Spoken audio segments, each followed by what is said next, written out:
আপনি কি জানেন, ভগবান যখন কাউকে সবচেয়ে বেশি ভালোবাসেন তখন তাকে সবচেয়ে বেশি পরীক্ষা নেন। আজ যে কষ্ট আপনি পাচ্ছেন সেটা হয়তো আপনার জীবনের সবচেয়ে বড় আশীর্বাদ হতে চলেছে। কেন ভগবান আপনাকে এত কষ্ট দিচ্ছেন, এই রহস্য জানলে আপনার চোখে জল চলে আসবে। তাহলে বন্ধুরা, একটা গল্প বলি শুনুন। একটা ছোট্ট গ্রামে বাস করত এক সরল ভক্ত। নাম ছিল রমেশ। প্রতিদিন ভোরে উঠে সে ভগবানের নাম জপ করত, সবার ভালো চাইতো, কখনো কারোর ক্ষতি করত না। কিন্তু তবুও তার জীবনে যেন কষ্টের শেষ ছিল না। একদিন তার ব্যবসা বন্ধ হয়ে গেল। কিছুদিন পর তার প্রিয়জন তাকে ছেড়ে চলে গেল, আর শেষে সে অসুস্থ হয়ে পড়ল।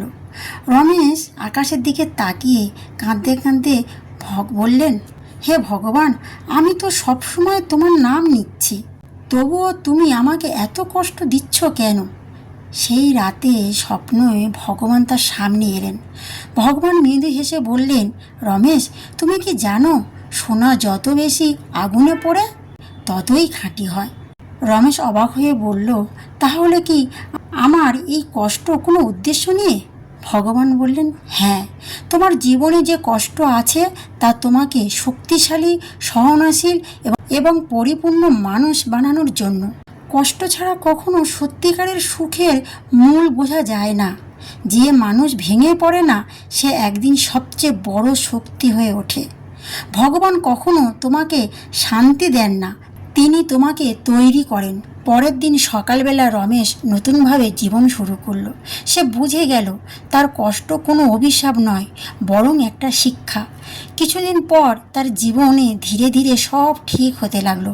নতুন কাজ পেল, নতুন মানুষদের ভালোবাসা পেল, আর সবচেয়ে বড় কথা, সে নিজের ভেতরের শক্তি খুঁজে পেল। তাহলে বন্ধুরা, আজ আপনি যে কষ্ট পাচ্ছেন তা হয়তো আপনাকে আপনার প্রকৃত রূপ গড়ে তুলছে। ভগবান কখনো কাউকে ছেড়ে দেন না, তিনি শুধু আপনার ধৈর্য পরীক্ষা করেন। বিশ্বাস রাখুন, আপনার জীবনে এমন এক অন্ধকার একদিন আলোয় ভরে যাবে। যদি আপনি বিশ্বাস করেন ভগবান সব দেখছেন, তাহলে কমেন্টে লিখুন, আমি বিশ্বাস করি। এই ভিডিওটি শেয়ার করুন, হয়তো কারোর জীবনে আজ একটু আলো এনে দেবে। রাধে রাধে।